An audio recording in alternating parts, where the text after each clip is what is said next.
Hello दोस्तों, कैसे हैं आप लोग। मैं आशा करता हूं कि आप लोग स्वस्थ होंगे। स्वस्थ रहिए, मस्त रहिए और मन लगा के पढ़ते रहिए। दोस्तों, आज के क्लास में आप लोग बताने वाला हूं सामाजिक विज्ञान। और दोस्तों, इसमें बताने वाला हूं व्यापार और भूमंडलीकरण का सब्जेक्टिव क्वेश्चन आपको बता चुका हूं। आज के क्लास में व्यापार और भूमंडलीकरण का ऑब्जेक्टिव क्वेश्चन बताएंगे दोस्तों, तो इस वीडियो को आप लास्ट तक देखिएगा। चलिए दोस्तों, शुरू करते हैं आज की क्लास को। शुरू करने से पहले दोस्तों, अगर हमारे चैनल पर आप नए हैं तो चैनल को सब्सक्राइब कर लें और वीडियो अच्छी लगती है तो वीडियो को लाइक कर दें, अपने दोस्तों के पास ज़रूर से शेयर करें। चलिए शुरू करते हैं आज के क्लास को। और आज के क्लास के फर्स्ट क्वेश्चन लिखा है दोस्तों, भूमंडलीकरण की शुरुआत किस शतक में हुई थी। भूमंडलीकरण की शुरुआत किस दशक में हुई थी दोस्तों। ऑप्शन नंबर ए लिखा है दोस्तों आपका 1990 ईस्वी के शतक में। ऑप्शन नंबर बी लिखा 1970 ईस्वी शतक में। ऑप्शन नंबर सी लिखा 1960 के शतक में। और ऑप्शन नंबर डी लिखा है दोस्तों 1980 के शतक में। बताइए भूमंडलीकरण की शुरुआत किस शतक में हुई थी। तो इसका करेक्ट आंसर आपका ऑप्शन नंबर क्या हो जाए, ए हो जाएगा 1990 ईस्वी में। ऑप्शन नंबर ए आपका क्या होगा, करेक्ट आंसर हो जाए। ठीक है, चलिए बढ़ते हैं अगले क्वेश्चन की ओर। उसके बाद लिखा है गिरमिटिया किसे कहा जाता है। गिरमिटिया किसे कहा जाता है। ऑप्शन नंबर ए अनुबंधित मजदूर को। ऑप्शन नंबर बी रोगियों को। ऑप्शन नंबर सी छिपकली को। ऑप्शन नंबर डी अंग्रेजों को। बताइए गिरमिटिया किसे कहा जाता है। तो ऑप्शन नंबर क्या होगा दोस्तों, आपका ए करेक्ट हो जाएगा। अनुबंधित मजदूर को गिरमिटिया कहा जाता है। ऑप्शन नंबर क्या होगा, ए करेक्ट हो जाएगा। विभिया क्वेश्चन दोस्तों आप स्क्रीनशॉट ले सकते हैं। चलिए बढ़ते हैं अगले क्वेश्चन की ओर। उसके बाद लिखा है दोस्तों आपका द्वितीय विश्व महायुद्ध के बाद यूरोप में कौन सी संस्था का उदय आर्थिक दुष्प्रभावों को समाप्त करने के लिए हुआ। ऑप्शन नंबर ए लिखा है सार्क। ऑप्शन नंबर बी लिखा नाटो। ऑप्शन नंबर सी लिखा ओपेंग। ऑप्शन नंबर डी लिखा यूरोपीय संघ। बताइए किसका आंसर क्या होगा। ऑप्शन नंबर आपका डी करेक्ट हो जाएगा दोस्तों, यूरोपीय संघ। ऑप्शन नंबर डी आपका करेक्ट आंसर हो जाएगा। ठीक है, चलिए बढ़ते हैं अगले क्वेश्चन की ओर। उसके बाद लिखा है तो प्राचीन काल में किस स्थल मार्ग से एशिया और यूरोप का व्यापार होता था। ऑप्शन नंबर ए लिखा है दोस्तों सूती मार्ग। ऑप्शन नंबर बी रेशम मार्ग। ऑप्शन नंबर सी उत्तरा पंथ मार्ग। ऑप्शन नंबर सी दक्षिण पंथ। बताइए इसका आंसर क्या होगा। ऑप्शन नंबर आपका क्या होगा, बी करेक्ट हो जाएगा दोस्तों, रेशम मार्ग ऐसा मार्ग था जिसमें यूरोपियन और एशिया और यूरोप का व्यापार होता था। ऑप्शन नंबर क्या हो जाएगा, बी करेक्ट आंसर हो जाएगा। ठीक है, चलिए बढ़ते हैं अगले क्वेश्चन की ओर। उसके बाद लिखा है बाजार का स्वरूप विश्वव्यापी किस क्रांति के बाद हुआ। ऑप्शन नंबर ए लिखा है दोस्तों औद्योगिक क्रांति के बाद। ऑप्शन नंबर बी लिखा है अमेरिकी क्रांति के बाद। ऑप्शन नंबर सी लिखा है फ्रांसीसी क्रांति के बाद। ऑप्शन नंबर डी लिखा है चीनी क्रांति के बाद। बताइए बाजार का स्वरूप विश्वव्यापी किस क्रांति के बाद हुआ। तो ऑप्शन नंबर आपका क्या हो जाएगा, ए करेक्ट हो जाएगा, क्रांतिकारी औद्योगिक क्रांति के बाद ही शुरू हुआ। तो ऑप्शन नंबर ए आपका करेक्ट हो जाएगा। चलिए बढ़ते हैं अगले क्वेश्चन की ओर। उसके बाद लिखा है विश्वव्यापी आर्थिक संकट किस वर्ष हुआ था। विश्वव्यापी आर्थिक संकट किस वर्ष हुआ था। Option number A 1914। Option number B 1922। Option number C 1929। Option number D 1927। बताइए इसका करेक्ट आंसर क्या होगा। ऑप्शन नंबर आपका सी करेक्ट हो जाएगा, 1929 ईस्वी को आर्थिक संकट आई थी। ऑप्शन नंबर ए सी क्या होगा, करेक्ट आंसर हो जाएगा। चलिए बढ़ते हैं अगले क्वेश्चन की ओर। उसके बाद लिखा है वुड सम्मेलन किस वर्ष हुआ। ऑप्शन नंबर ए लिखा 1945 में हुआ। ऑप्शन नंबर बी 1947 में हुआ। ऑप्शन नंबर सी 1944 में हुआ। ऑप्शन नंबर डी 1952 में हुआ। बताइए इसका करेक्ट आंसर ऑप्शन नंबर क्या होगा दोस्तों, ऑप्शन नंबर सी हो जाएगा, 1944 में हुआ। तो option number C correct answer हो जाएगा। ये सारे क्वेश्चन आपको सब्जेक्टिव वाला वीडियो बता चुका हूं दोस्तों। अगर सब्जेक्टिव वाला वीडियो आप नहीं देखे हैं तो प्ले लिस्ट में वीडियो है, आप जाके देख सकते हैं। चलिए बढ़ते हैं अगले क्वेश्चन की ओर। उसके बाद लिखा है विश्व व्यापार के स्वरूप का आधार क्या था। ऑप्शन नंबर ए रेशम उद्योग था। ऑप्शन नंबर सी लोहा उद्योग था। ऑप्शन नंबर सी कोयला उद्योग था। ऑप्शन नंबर डी वस्त्र उद्योग था। बताइए विश्व व्यापार के स्वरूप का आधार क्या था। ऑप्शन नंबर क्या होगा दोस्तों, आपका डी करेक्ट हो जाएगा, वस्त्र उद्योग था। ये आपको सही से बताए थे कल। आप कल वाला वीडियो आप नहीं देखें और सब्जेक्टिव वाला वीडियो नहीं देखें व्यापार और भूमंडलीकरण के, तो आप जाके ज़रूर देखें। चलिए बढ़ते आगे। उसके बाद लिखा है तो पहले विश्व बाजार के रूप में कौन सा शहर उभर के आया था। ऑप्शन नंबर ए लिखा है तो Alexandria. Option number B Dilmun. Option number C Manchester. Option number D Bahrain. बताइए इसका करेक्ट आंसर क्या होगा। ऑप्शन नंबर आपका ए करेक्ट हो जाएगा, अलेक्जेंड्रिया सबसे पहले जो शहर था वो उभर कर आया था। ठीक है, ऑप्शन नंबर ए क्या होगा, करेक्ट आंसर हो जाएगा। चलिए बढ़ते हैं अगले क्वेश्चन की ओर। के बाद लिखा गिरमिटिया मजदूर बिहार के किस क्षेत्र से भेजे जाते थे। ऑप्शन नंबर ए लिखा है दोस्तों पूर्वी क्षेत्र से। ऑप्शन नंबर बी लिखा है पश्चिमी क्षेत्र से। ऑप्शन नंबर सी लिखा है उत्तरी क्षेत्र से। ऑप्शन नंबर डी लिखा है दक्षिणी क्षेत्र से। बताइए गिरमिटिया मजदूर बिहार के किस क्षेत्र से भेजे जाते थे। ऑप्शन नंबर क्या होगा दोस्तों, आप करेक्ट ऑप्शन नंबर बी हो जाएगा, पश्चिमी क्षेत्र से भेजे जाते थे। Option number B correct answer हो जाएगा। ठीक है, चलिए बढ़ते हैं अगले क्वेश्चन की ओर। उसके बाद लिखा है तो सिकंदर कहाँ का निवासी था। सिकंदर जो था दोस्तों वो कहाँ के निवासी था। ऑप्शन नंबर ए रोम के निवासी था, ऑप्शन नंबर बी चीन के निवासी था, ऑप्शन नंबर सी यूनान के निवासी था, ऑप्शन नंबर डी मिस्र के निवासी था। बताइए कहाँ के निवासी था सिकंदर जी। इसका करेक्ट आंसर क्या होगा। ऑप्शन नंबर आपका सी करेक्ट हो जाएगा, यूनान के निवासी था। Option number C correct answer हो जाएगा। चलिए बढ़ते हैं अगले क्वेश्चन की ओर। उसके बाद लिखा है तो प्रथम विश्व युद्ध की समाप्ति के बाद किसके द्वारा यूरोप की अब अर्थव्यवस्था को पुनः जीवित करने का प्रयास किया गया। ऑप्शन नंबर ए लिखा है रूस के द्वारा, ऑप्शन नंबर बी जर्मनी के द्वारा, ऑप्शन नंबर सी अमेरिका के द्वारा, ऑप्शन नंबर डी फ्रांस के द्वारा। बताइए किसके द्वारा प्रथम विश्व युद्ध के समाप्ति के बाद यूरोप की अर्थव्यवस्था को पुनर्जीवित करने का प्रयास किया गया। ऑप्शन नंबर क्या होगा दोस्तों, सी करेक्ट हो जाएगा दोस्तों आपका, अमेरिका के द्वारा। Option number C correct. चलिए बढ़ते हैं अगले क्वेश्चन की ओर। उसके बाद लिखा है तो विश्व बाजार का विस्तार आधुनिक काल में किस समय से प्रारंभ हुआ था। ऑप्शन नंबर ए लिखा है दोस्तों 15वीं शताब्दी, ऑप्शन नंबर बी लिखा है 18वीं शताब्दी, ऑप्शन नंबर सी लिखा है 19वीं शताब्दी, ऑप्शन नंबर डी लिखा है 20वीं शताब्दी। बताइए इसका करेक्ट आंसर ऑप्शन नंबर क्या हो जाएगा। ऑप्शन नंबर बी हो जाएगा 18वीं शताब्दी। Option number C correct answer हो जाएगा। चलिए बढ़ते हैं अगले क्वेश्चन की ओर। उसके बाद लिखा है तो कच्ची कपास का निर्यात 1800 से 72 के बीच 5% बढ़कर कितना प्रतिशत हो गया था। Option number A 40%, option number B 35%, option number C 50%, option number D 45%। बताइए इसका करेक्ट आंसर ऑप्शन नंबर क्या हो जाएगा, बी करेक्ट हो जाएगा दोस्तों 35% बढ़कर हो गया था। ठीक है चलिए बढ़ते हैं अगले क्वेश्चन की ओर। ऑप्शन नंबर क्या हो जाएगा बी करेक्ट आंसर हो जाएगा। चलिए बढ़ते हैं आगे।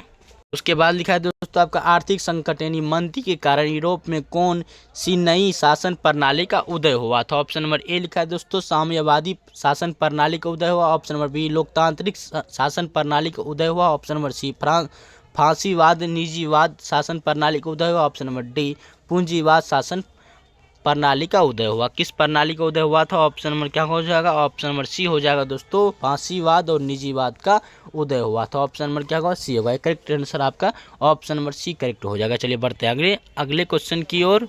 उसके बाद लिखा है दोस्तों आपका देख लीजिए क्या लिखा है, आधुनिक युग में अर्थव्यवस्था के क्षेत्र में होने वाली सबसे बड़ी क्रांति कौन सी थी।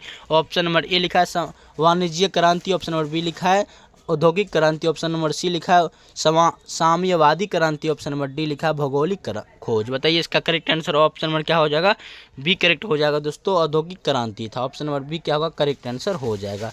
चलिए बढ़ते हैं अगले क्वेश्चन की ओर। उसके बाद लिखा है दोस्तों होशे मेला का आयोजन कहाँ किया गया था। ऑप्शन नंबर ए गुयाना में, ऑप्शन नंबर मारी अंश में और त्रिनिंदा में, ऑप्शन नंबर डी श्रीनाम में। बताइए इसका करेक्ट आंसर ऑप्शन नंबर क्या हो जाएगा, सी हो जाएगा इसका करेक्ट आंसर, त्रिनिंदा में किया गया था। Option number C correct answer. चलिए बढ़ते हैं आगे। उसके बाद लिखा है तो रेशम मार्ग कहाँ से आरंभ हुआ था। ऑप्शन नंबर भारत से, चीन से, ईरान से या अफगानिस्तान से। बताइए रेशम मार्ग कहाँ से आरंभ हुआ था। इसका करेक्ट आंसर ऑप्शन नंबर क्या हो जाएगा, बी करेक्ट हो जाएगा दोस्तों चीन से हुआ था। ऑप्शन नंबर बी क्या होगा, बी करेक्ट आंसर हो जाएगा। चलिए बढ़ते हैं अगले क्वेश्चन की ओर। उसके बाद बुद्ध उत्पादन का व्यवस्था किस देश में प्रारंभ हो। तो ऑप्शन नंबर ए लिखा है दोस्तों ब्रिटेन में, ऑप्शन नंबर बी रूस में, ऑप्शन नंबर सी अमेरिका में, ऑप्शन नंबर डी जर्मनी। बताइए बुद्ध उत्पादन व्यवस्था किस देश में आरंभ की गई थी। ऑप्शन नंबर क्या हो जाएगा, सी करेक्ट हो जाएगा दोस्तों अमेरिका में की गई थी। Option number C correct answer. चलिए बढ़ते हैं अगले क्वेश्चन की ओर। उसके बाद लिखा आलू अकाल किस देश में हुआ था। आलू का अकाल किस देश में हुआ था। ऑप्शन नंबर ए इंग्लैंड में, ऑप्शन नंबर बी आयरलैंड में, ऑप्शन नंबर सी स्पेन में, ऑप्शन नंबर डी अमेरिका में। बताइए आलू अकाल किस देश में हुआ था। ऑप्शन नंबर क्या हो जाएगा आपका, बी करेक्ट आंसर हो जाएगा आयरलैंड में हुआ था। Option number B correct answer हो जाएगा। ठीक है चलिए बढ़ते हैं आगे। के बाद लिखा है कौन लोन किस देश में पारित किया गया। तो ऑप्शन नंबर ए फ्रांस में, ऑप्शन नंबर बी जर्मनी में, ऑप्शन नंबर सी रूस में, ऑप्शन नंबर डी ब्रिटेन में। बताइए कौन लोन किस देश में पारित किया गया था। ऑप्शन नंबर क्या हो जाएगा आपका correct answer, option number B D हो जाएगा ब्रिटेन में किया गया था। ऑप्शन नंबर बी क्या होगा, करेक्ट आंसर हो जाएगा। चलिए बढ़ते हैं अगले क्वेश्चन की ओर। के बाद लिखा है दोस्तों आपका लुडलंस किस मुल्क का था। किस मूल का था? चीनी का। ऑप्शन नंबर बी भारतीय का। ऑप्शन नंबर यूरोपीय का। ऑप्शन नंबर डी जापानी का। बताइए इसका आंसर क्या होगा? ऑप्शन नंबर आपका ए करेक्ट हो जाएगा दोस्तों, चीनी का था। Option number A correct answer हो जाएगा। चलिए बढ़ते हैं अगले क्वेश्चन की ओर। उसके बाद लिखा है तो अंतर्राष्ट्रीय आर्थिक विनियम का प्रभाव किस प्रकार के प्रभाव पर आधारित नहीं है? किस प्रकार के प्रभाव पर आधारित नहीं है? ऑप्शन नंबर ए व्यापार के प्रभाव। ऑप्शन नंबर बी श्रम के प्रभाव। ऑप्शन नंबर सी पूंजी। ऑप्शन नंबर डी उद्योग। बताइए इसका आंसर क्या होगा? इसका आंसर क्या हमारे ऑप्शन नंबर आपका क्या होगा? डी करेक्ट हो जाएगा, उद्योग के प्रभाव पर आधारित नहीं है। Option number D correct answer. चलिए बढ़ते हैं अगले क्वेश्चन की ओर। उसके बाद लिखा है तो इंग्लैंड का पकाल आयत मुख्य रूप से कहाँ से करता था? कहाँ से करता था? ऑप्शन नंबर ए लिखा है दोस्तों, भारत से, चीन से, अफ्रीका से या स्पेन से। बताइए इसका करेक्ट आंसर ऑप्शन नंबर क्या हो जाएगा? ऑप्शन नंबर ए हो जाएगा दोस्तों, भारत से करता था। ऑप्शन नंबर ए क्या हो जाएगा? करेक्ट आंसर हो जाएगा। इंग्लैंड में कपास का आयात जो मुख्य रूप से होता था वो भारत से ही होता था। Option number A correct answer. चलिए बढ़ते हैं आगे। उसके बाद लिखा है तो यूरोपीय राष्ट्रों ने अफ्रीका का वापसी बंटवारा किस वर्ष किया था? किस वर्ष किया था? ऑप्शन नंबर ए लिखा है 1870 ईस्वी में। ऑप्शन नंबर 1885 ईस्वी में। ऑप्शन नंबर सी 1905 में। ऑप्शन नंबर डी 1914 में। बताइए इसका करेक्ट आंसर क्या होगा? ऑप्शन नंबर आपका क्या हो जाएगा? बी करेक्ट हो जाएगा दोस्तों, 1985 में किया गया था। Option number B correct answer हो जाएगा। चलिए बढ़ते हैं अगले क्वेश्चन की ओर। उसके बाद लिखा है तो ब्रिटिश सरकार ने गिरमिटिया श्रमिकों की व्यवस्था किस वर्ष समाप्त की थी? किस वर्ष समाप्त की थी? ऑप्शन नंबर ए 1920 में। ऑप्शन नंबर बी 1921 में। ऑप्शन नंबर सी 1922 में। ऑप्शन नंबर डी 1923 में। बताइए इसका करेक्ट आंसर क्या होगा? ऑप्शन नंबर आपका बी करेक्ट हो जाएगा दोस्तों, 1921 में समाप्त की थी। ऑप्शन नंबर क्या होगा? बी करेक्ट आंसर हो जाएगा। चलिए बढ़ते हैं अगले क्वेश्चन की ओर। उसके बाद लिखा है तो आर्थिक महामंदी में कौन से देश सबसे कम प्रभावित हुआ था? सबसे कम प्रभावित आर्थिक मंदी जो आया था, महामंदी, वो सबसे ज़्यादा कम प्रभावित कौन सा देश हुआ था? ऑप्शन नंबर ए अमेरिका हुआ था। ऑप्शन नंबर बी ब्रिटेन हुआ था। ऑप्शन नंबर बी फ्रांस हुआ था। ऑप्शन नंबर डी जर्मनी हुआ था। बताइए इसका करेक्ट आंसर क्या होगा? इसका correct answer option number C है दोस्तों, फ्रांस हुआ था। कब सबसे कम महामंदी में प्रभावित जो हुआ था वो फ्रांस ऐसा देश था। ऑप्शन नंबर क्या होगा? सी करेक्ट आंसर हो जाएगा। चलिए बढ़ते हैं आगे। उसके बाद लिखा ओलामा सम्मेलन किस वर्ष हुआ था? Option number 1929। Option number B 1930। Option number C 1932। Option number D 1935। बताइए इसका करेक्ट आंसर क्या होगा? इसका correct answer option number C हो जाएगा दोस्तों, 1932 ईस्वी को हुआ था। Option number C correct answer हो जाएगा। चलिए बढ़ते हैं अगले क्वेश्चन की ओर। उसके बाद लिखा है तो विश्व व्यापार संगठन की स्थापना किस वर्ष की गई थी? विश्व व्यापार संगठन की स्थापना किस वर्ष की गई थी? ऑप्शन नंबर ए लिखा है दोस्तों, 1945 में की गई थी। ऑप्शन नंबर बी 1948 में की गई थी। ऑप्शन नंबर सी 1957 में की गई थी। ऑप्शन नंबर डी 1995 में की गई थी। तो इसका करेक्ट आंसर क्या होगा? ऑप्शन नंबर आपका डी करेक्ट हो जाएगा, 1995 में की गई थी। Option number D correct answer हो जाएगा। ठीक है, चलिए बढ़ते हैं अगले क्वेश्चन की ओर। G3 की स्थापना कब हुई? G3 की स्थापना कब हुई? 1957 में हुई। ऑप्शन नंबर 1967 में हुई। ऑप्शन नंबर सी 1975 में हुई। ऑप्शन नंबर डी 1980 में हुई। बताइए G3 की स्थापना कब हुई? ऑप्शन नंबर क्या होगा दोस्तों? करेक्ट ऑप्शन नंबर आपका सी करेक्ट हो जाएगा, 1975 में हुई थी। ऑप्शन नंबर सी क्या होगा? Correct answer. चलिए बढ़ते हैं अगले क्वेश्चन की ओर। उसके बाद लिखा है संयुक्त राष्ट्र मौद्रिक एवं वित्तीय सम्मेलन किस वर्ष हुआ था? ऑप्शन नंबर ए 1932 में। ऑप्शन नंबर बी 1933 में। ऑप्शन नंबर सी 1943 में। ऑप्शन नंबर डी 1944 में। बताइए इसका करेक्ट आंसर क्या होगा? ऑप्शन नंबर आपका हो जाएगा डी करेक्ट, 1944 ईस्वी में हुआ था। इसका करेक्ट आंसर क्या होगा? ऑप्शन नंबर डी हो जाएगा, 1944 में होता। Option number D correct. चलिए बढ़ते हैं अगले क्वेश्चन की ओर। उसके बाद लिखा है दोस्तों यूरोपियन इकोनॉमिक्स कम्युनिटी EEC की स्थापना किस वर्ष हुई थी? किस वर्ष हुई थी? ऑप्शन नंबर ए लिखा है दोस्तों, 1944 ईस्वी में। ऑप्शन नंबर बी 1948 ईस्वी में। ऑप्शन नंबर सी 1957 ईस्वी में। ऑप्शन नंबर डी 1960 ईस्वी में। बताइए इसका करेक्ट आंसर क्या होगा? ऑप्शन नंबर आपका सी करेक्ट हो जाएगा, 1957 ईस्वी में हुई थी। ऑप्शन नंबर सी क्या होगा? करेक्ट आंसर हो जाएगा। चलिए बढ़ते हैं अगले क्वेश्चन की ओर। उसके बाद लिखा है दोस्तों कौन लोन द्वारा ब्रिटेन में किस अनाज का आयात प्रतिबंधित कर दिया गया? ऑप्शन नंबर ए लिखा है दोस्तों, गेहूं का। ऑप्शन नंबर बी चावल का। ऑप्शन नंबर सी मक्का का। ऑप्शन नंबर डी दलहन का। बताइए इसका करेक्ट आंसर क्या होगा। ऑप्शन नंबर आपका क्या होगा, सी करेक्ट हो जाएगा दोस्तों। मक्का का क्या क्या प्रतिबंधित किया गया, option number C correct answer हो जाएगा। चलिए बढ़ते हैं अगले क्वेश्चन की ओर। उसके बाद लिखा है दोस्तों 1820 से 1914 के बीच विश्व व्यापार में कितने गन्ने की वृद्धि हो चुकी है, कितने गुने की वृद्धि हो चुकी है। ऑप्शन नंबर ए 15 से 20 गुना, ऑप्शन नंबर बी 25 से 40 गुना, ऑप्शन नंबर सी 20 से 40 गुना, ऑप्शन नंबर डी 30 से 50 गुना। बताइए इसका करेक्ट आंसर क्या होगा। ऑप्शन नंबर क्या होगा दोस्तों, बी करेक्ट हो जाएगा। 25 से 40 गुना की वृद्धि हुई, ऑप्शन नंबर बी करेक्ट होगा आपका। ठीक है, चलिए बढ़ते हैं अगले क्वेश्चन की ओर। उसके बाद लिखा है तो भारत के किस प्रदेश से अधिकोष गिरिमिटिया श्रमिक बाहर से लाए गए। ऑप्शन नंबर ए लिखा है दोस्तों राजस्थान से लाए गए, ऑप्शन नंबर बी केरल से, ऑप्शन नंबर सी पंजाब से, option number D Uttar Pradesh से। बताइए इसका करेक्ट आंसर क्या होगा। ऑप्शन नंबर आपका क्या हो जाएगा, डी करेक्ट हो जाएगा दोस्तों। उत्तर प्रदेश से सबसे ज़्यादा लाए गए, option number D correct answer हो जाएगा। ठीक है, चलिए बढ़ते हैं अगले क्वेश्चन की ओर। उसके बाद लिखा है दोस्तों पास्ता सिकली यानी इटली में किसके द्वारा ले जाया गया। ऑप्शन नंबर ए लिखा है दोस्तों चीनी द्वारा, ऑप्शन नंबर बी अरबों द्वारा, ऑप्शन नंबर डी भारतीयों द्वारा, ऑप्शन नंबर डी पुर्तगालियों द्वारा। बताइए इसका करेक्ट आंसर क्या होगा। इसका करेक्ट आंसर ऑप्शन नंबर क्या हो जाएगा, बी करेक्ट हो जाएगा दोस्तों। अरबों द्वारा हुई थी, option number B correct answer हो जाएगा। ठीक है, चलिए बढ़ते हैं अगले क्वेश्चन की ओर। उसके बाद लिखा है निष्कासन के सिद्धांत का प्रतिपादन किसने किया। धन निकासन के सिद्धांत का प्रतिपादन किसने किया। ऑप्शन नंबर ए लिखा है तो फिरोज शाह मेहता ने, ऑप्शन नंबर बी बाल गंगाधर तिलक जी ने, ऑप्शन नंबर सी लिखा है दादा भाई नौरोजी ने, ऑप्शन नंबर डी लिखा महात्मा गांधी ने। बताइए इसका धन निष्कासन के सिद्धांत का प्रतिपादन किसने किया था। तो आप करेक्ट आंसर ऑप्शन नंबर क्या हो जाएगा, सी करेक्ट हो जाएगा दोस्तों। दादा भाई नौरोजी जी ने किया था, ऑप्शन नंबर सी क्या होगा करेक्ट आंसर हो जाएगा। चलिए बढ़ते हैं अगले क्वेश्चन की ओर। उसके बाद लिखा है तो भारत में कैलांग कॉलोनी किस प्रांत में बनाई गई। ऑप्शन नंबर ए लिखा है दोस्तों पंजाब में बनाई गई, ऑप्शन नंबर बी लिखा है उत्तर प्रदेश में बनाई गई, ऑप्शन नंबर सी लिखा मध्य प्रदेश में बनाई गई, ऑप्शन नंबर डी लिखा हुआ राजस्थान में बनाई गई। बताइए भारत में कैलान कॉलोनी किस प्रांत में बनाई गई। इसका करेक्ट आंसर ऑप्शन नंबर ए हो जाएगा दोस्तों, पंजाब में बनाई गई। ऑप्शन नंबर ए क्या होगा करेक्ट आंसर हो जाएगा। चलिए बढ़ते हैं अगले क्वेश्चन की ओर। उसके बाद लिखा बुद्ध उत्पादन की नीति किसने अपनाई थी। बुद्ध उत्पादन की नीति किसने अपनाई थी। ऑप्शन नंबर ए रूजवेल्ट ने, option number A Winston Churchill ने, option number A Henry Ford ने, ऑप्शन नंबर डी स्टालिन ने। बताइए इसका करेक्ट आंसर क्या होगा। ऑप्शन नंबर आपका क्या होगा, सी करेक्ट आंसर हो जाएगा। हेनरी फोर्ड ने अपनाई थी, option number C correct answer हो जाएगा। चलिए बढ़ते हैं अगले क्वेश्चन की ओर। उसके बाद लिखा है दोस्तों ईस्ट इंडिया कंपनी अफीम किस देश में भेजती थी। ईस्ट इंडिया कंपनी ये अफीम जो थो दोस्तों किस देश में भेजती थी। ऑप्शन नंबर ए लिखा अफगानिस्तान में भेजती थी, ऑप्शन नंबर सी लिखा है अमेरिका में भेजती थी, ऑप्शन नंबर सी जापान में भेजती थी, ऑप्शन नंबर डी लिखा है चीन में भेजती थी। बताइए इसका करेक्ट आंसर क्या होगा। इसका करेक्ट आंसर ऑप्शन नंबर क्या होगा दोस्तों, डी करेक्ट हो जाएगा।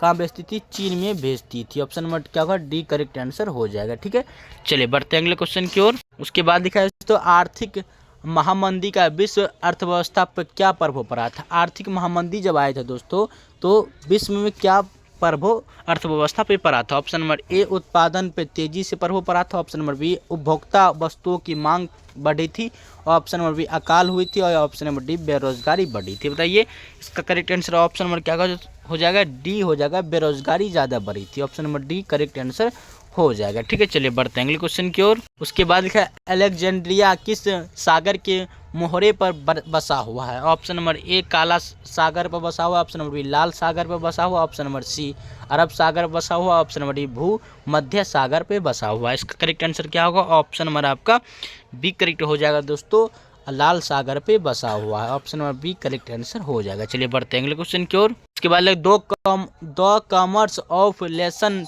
नामक पुस्तक के लेखक कौन थे। द कॉमर्स ऑफ लेसन नामक पुस्तक के लेखक कौन थे। Option number A Adam Smith, option number B कार्ड लीफ, ऑप्शन नंबर सी कार्ल्स, ऑप्शन नंबर डी हॉर्ड लॉक्स की। ऑप्शन नंबर क्या होगा दोस्तों, करेक्ट ऑप्शन नंबर आपका ए डी बी करेक्ट होगा दोस्तों, कार्ड लीफ जी ये द कॉमर्स ऑफ लेसनल के पुस्तक के लेखक थे कौन, कार्डलिफ ji, option number B correct answer हो जाएगा। ठीक है, चलिए बढ़ते हैं अगले क्वेश्चन की ओर। उसके बाद लिखा है तो भारत में आर्थिक महामंदी का सबसे बुरा प्रभाव किस वर्ग में पड़ा था? ऑप्शन नंबर ए किसान पड़ा था, ऑप्शन नंबर बी व्यापारियों पड़ा था, ऑप्शन नंबर डी जमींदारों पड़ा था, ऑप्शन नंबर डी नौकरी पेशा लोगों पर पड़ा था। ये महामंदी का किस पे ज़्यादा प्रभाव पड़ा था ये आपको पता है ना। इसका करेक्ट आंसर ऑप्शन नंबर आपका ए हो जाएगा, किसानों पे सबसे ज़्यादा ये महामंदी का प्रभाव पड़ा था। ऑप्शन नंबर ए क्या होगा? करेक्ट आंसर हो जाएगा। ठीक है, चलिए बढ़ते हैं अगले क्वेश्चन की ओर।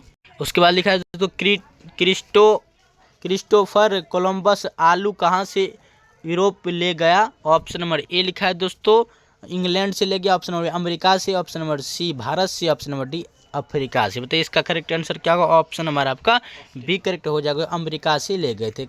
कौन? तो कोलंबस जी। ऑप्शन नंबर क्या होगा आपका? बी करेक्ट आंसर हो जाएगा। ठीक है, चलिए बढ़ते हैं अगले क्वेश्चन की ओर। के बाद लिखा है दोस्तों किस अमेरिकी राष्ट्रपति ने यू डील लागू की गई? किस अमेरिकी राष्ट्रपति ने यू डील लागू की? Option number A Woodrow Wilson ने, ऑप्शन नंबर बी आइजनहोवर ने, option number C F D Roosevelt ने, option number D John F Kennedy ने। बताइए इसका करेक्ट आंसर ऑप्शन नंबर क्या होगा? सी हो जाएगा दोस्तों, एफ डी रूजवेल्ट ने। ऑप्शन नंबर सी क्या होगा? करेक्ट आंसर हो जाएगा। चलिए बढ़ते हैं अगले क्वेश्चन की ओर। उसके बाद लिखा है तो अमेरिका में गुलाम कहाँ से ले जाए जाते थे? अमेरिका में गुलाम कहाँ से ले जाए जाते थे? ऑप्शन नंबर ए लिखा है दोस्तों पुर्तगाल से, ऑप्शन नंबर बी लिखा है स्पेन से, ऑप्शन नंबर सी लिखा है अफ्रीका से, ऑप्शन नंबर डी लिखा है भारत से। बताइए इसका करेक्ट आंसर क्या होगा? ऑप्शन नंबर आपका सी करेक्ट होगा दोस्तों, आपका अफ्रीका से ले जाए गए थे। ऑप्शन नंबर क्या होगा? सी करेक्ट आंसर हो जाएगा। चलिए बढ़ते हैं अगले क्वेश्चन की ओर। उसके बाद क्या भूमंडलीकरण शब्द का इजाद किसने किया था? भूमंडलीकरण का शब्द का इजाद किसने किया था? ऑप्शन नंबर ए कार्स ने किया था, ऑप्शन नंबर बी राह ने किया था, ऑप्शन नंबर फ्रेडरिक विलियम ने किया था, option number D John Williams ने किया था। बताइए भूमंडलीकरण शब्द का इजाद किसने किया था? ऑप्शन नंबर क्या होगा? तो डी करेक्ट हो जाएगा दोस्तों, आपका जॉन विलियम्स ने किया था। Option number D correct answer हो जाएगा। क्या होगा? डी आपका करेक्ट आंसर हो जाएगा। चलिए बढ़ते हैं अगले क्वेश्चन की ओर। उसके बाद लिखा है तो विश्व अर्थव्यवस्था को सुधारने में किसने सहायता सबसे ज़्यादा की थी? ऑप्शन नंबर ए लिखा है दोस्तों मैक्सिको से चांदी के निर्यात से, ऑप्शन नंबर अमेरिका के कपास के निर्यात से, ऑप्शन नंबर सी भारत से सोने के निर्यात से, ऑप्शन नंबर डी अरबों में से पेट्रोल के निर्यात से। बताइए क्या लिखा है? विश्व अर्थव्यवस्था को सुधारने में किससे सहायता मिली थी? इसका करेक्ट आंसर क्या होगा? तो ऑप्शन नंबर आपका सी करेक्ट होगा दोस्तों, भारत से सोने निर्यात से ही अर्थव्यवस्था को सुधारने में क्या मिला था? सहायता मिला था। ऑप्शन नंबर क्या होगा? सी करेक्ट हो जाएगा। चलिए बढ़ते हैं अगले क्वेश्चन की ओर। उसके बाद लिखा है तो गिरमिटिया अमिक किन्हें कहा जाता था? गिरमिटिया अमिक किन्हें कहा जाता था? ऑप्शन नंबर ए लिखा है दोस्तों आपका जिन्हें अनुबंध यानी एग्रीमेंट के अंतर्गत ले जाया गया, ऑप्शन नंबर बी जिन्हें जबरदस्ती ले जाया गया, ऑप्शन नंबर सी जिन्हें सिर्फ कृषि कार्य के लिए ले जाया गया, ऑप्शन नंबर डी लिखा है दोस्तों जिन्हें सिर्फ खदानों में काम करने के लिए ले जाया गया। उन्हें क्या कहा जाता था? गिरमिटिया आर्मी किन्हें कहा जाता था? इसमें से आपको बताना है। इसका करेक्ट आंसर क्या होगा? जिन्हें अनुबंध गिरमिट के अंतर्गत ले जाया गया था उन्हीं को गिरमिटिया आर्मी कहा जाता था। ठीक है, चलिए ये सारे क्वेश्चन को आप स्क्रीनशॉट ले लीजिए ताकि सारे क्वेश्चन आप सही के कॉपी उतार के और सही से टिक लगा पाए। दोस्तों मैं ऐसा करता हूँ कि जो सब्जेक्टिव वाला वीडियो देखा है तो सारे क्वेश्चन को आप टिक किए होंगे। अगर सब्जेक्टिव वाला वीडियो नहीं देखे, सब्जेक्टिव वाला वीडियो प्लेलिस्ट में आप जाके देख सकते हैं। चलिए आज के लिए इतना ही, और हमारे चैनल पर अभी तक आप नए तो चैनल को सब्सक्राइब कर ले, और वीडियो आपके लिए थोड़ा भी यूजफुल बना हो तो वीडियो को लाइक कर देंगे, अपने दोस्तों के पास ज़रूर से ज़रूर शेयर करेंगे। चलिए आज के लिए इतना ही, मिलते हैं अगले वीडियो के साथ, अगले सोच के साथ। तब तक के लिए जय हिंद दोस्तों, जय हिंद।